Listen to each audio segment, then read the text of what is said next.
Family, in which he co-starred with his stepmother Shirley Jones. Well, he's changed since then, and teeny bopper David Cassidy has grown up. He's with us today to bring us up to date on his life. And how are you doing? All right? Well, I'm feeling fine, thank you. All right, let's go back to the Partridge Family. You were about 21, 22 when that started. Started when I was 20. All right, and you were a teenage idol. I mean, you were idolized by millions of teenagers in this country. Not before. No, Once we not got until you into the became show, 20. yes. All right. As of the time that we did that, that is what happened. That I was 20. I think I was 20 when we started doing the pilot, and we did the show for about 5 years. Was that hard, or was it just a tremendously enjoyable experience, being idolized by millions of gorgeous teenage girls? Well, it was an enjoyable experience, but I say that with ambivalence only because there was a tremendous amount of responsibility that was involved with that, and you were supposed to be the White Knight. I was, exactly. And do you want to do this interview for me? Just trying to be hopeful, that's all. Now, in reality, what were you if you weren't a White Knight? Or would you rather pass on that question? The Black Knight? No. You'll have to just give me a minute. I want to just collect myself. You go right ahead. You've got 3 seconds. In truth, I don't think we're going to get through this interview again. Oh yeah, we're going to be fine. Are we? We're going to be fine. You may be fine. Now, is it not true that you would like to be recognized as being a serious, bona fide, very good actor? Well, it is true that I would like to be recognized as that, yes. However, coming from doing a television show such as a successful series like The Partridge Family, and being identified as a teen idol, it tends, no matter who has been in that situation, Elvis, Sinatra, the Beatles, people, what it does is people tend to scoff at that, and when you're up there, you're a very easy target. You're a very easy mark. Obviously, you must know, having had an awful lot of success doing what you did as an athlete, that it doesn't matter. If you're not successful, nobody cares. It's when you get there that it's... I think that an awful lot of men, in particular, really resented me. You know, I have experienced an awful lot of that, and I understand that. It's difficult coming from that kind of a vehicle and being as successful as I was in that genre, trying to take a career, and it takes a long time. What I did was I was touring and doing albums and making records and doing a television show all at the same time for about 4.5, 5 years. And my last world tour, I just decided I was playing those outdoor stadiums, and it was so intense, going from Brinks trucks and trunks of cars and through service elevators and hotels, being wrapped up in blankets and stuff so people couldn't see me, and you know, it was like everybody wanted a piece of me. And I was really losing my mind. So how did you get away to get your peace of mind back? I left the business for 3.5 years. I really retired, and I'm not crying. I'm still just trying to gather myself. You're doing good. I'm doing well. Very well. Anyway, it is very difficult when you come from that kind of an experience, and I needed to leave it. And I think it not only saved my life emotionally and physically, but I think it also saved my career. And I think that in retrospect, people, they tend to forget. So if there's a curse that is attached to you for some reason, they tend to forget that too. So I came back. The first thing I did was I did a 2-hour police story, which was in '78, which I was nominated for an Emmy for, and it was a very serious piece. And I think that helped turn my my career around a little bit. And I like doing different kinds of things. I feel like I've been blessed in as much as I have the ability and the talent to sing, to act. I like doing serious stuff. I like doing musical comedy. I like doing theater.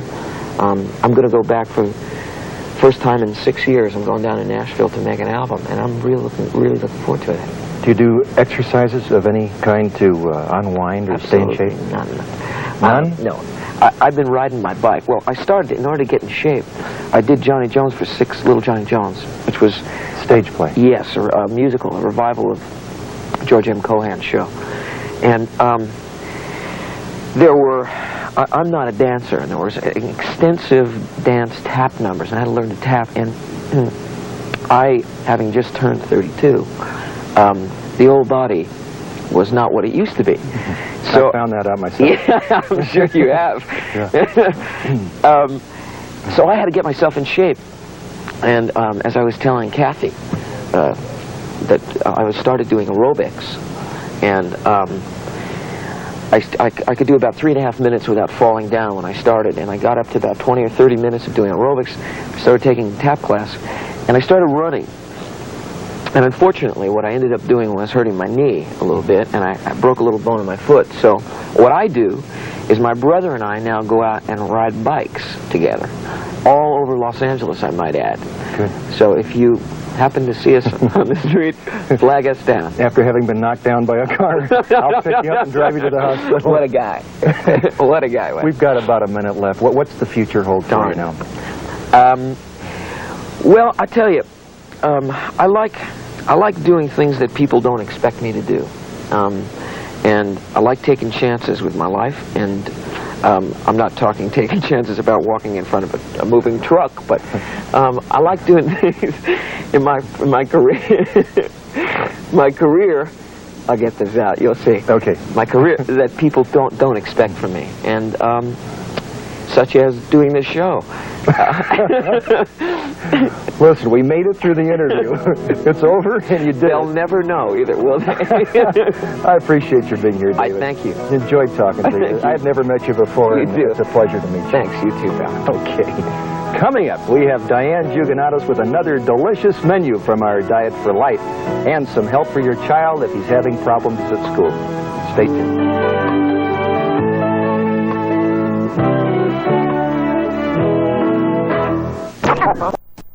Coming up on Alive and Well, we'll meet David Cassidy. And we'll learn how to give a great massage. Stay with us. We'll be right back.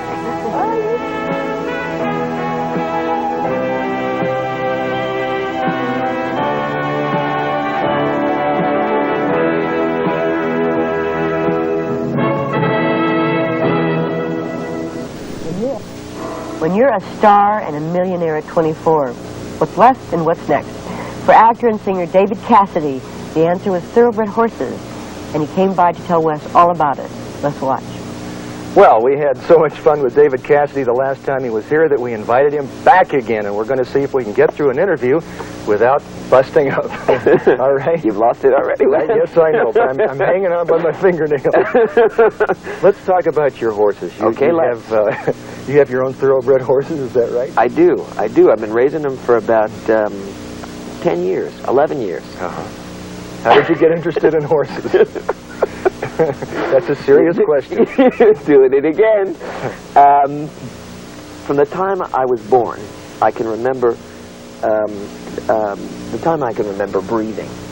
I had pictures of horses all over my room when I was a kid. I used to build models of them, and nobody in my family was ever connected to horses, had any, didn't care about them, and any association with them.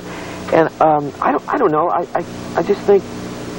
I think it was really meant to happen, and I used to fantasize about him. And I saw a movie when I was a little kid called The Home Stretch, which starred Cornell Wilde and Maureen O'Hara.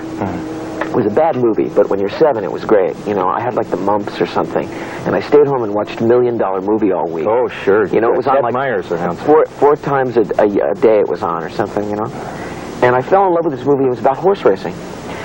So when I was about 21, I guess, I had a couple dollars in my pocket by then, and I met a fellow who was a cameraman on my show, on the Partridge Family, who was into raising thoroughbreds. And he took me in as a partner on a couple of them.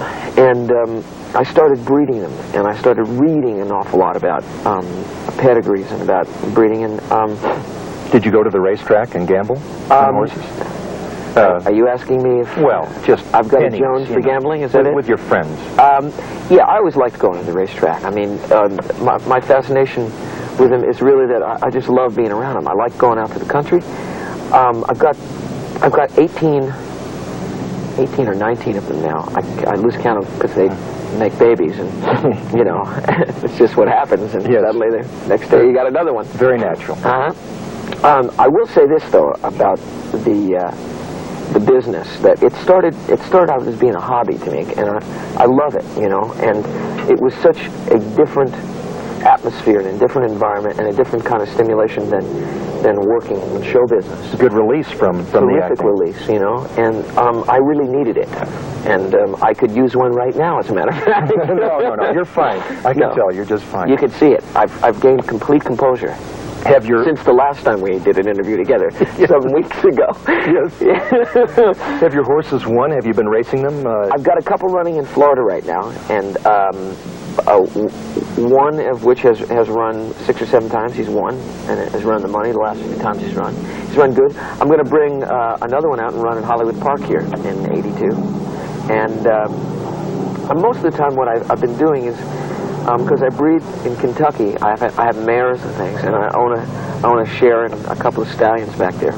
Well, one of which is quite a good stallion. His name is Believe It. He ran third to Aladar and Affirmed in the Derby and the Preakness. And, it's something that I love. You know, it takes me completely out of my everyday biz and what I do, you know, as an actor and as a singer, and it's a different kind of stimulation. I really need it, you know. Well, David, may I just say that we hope that you don't give up the acting career entirely, because you have a lot of fans, as you well know. Thank you. And I'm now one of them. I'm a David Cassidy fan. I wish you all the luck in the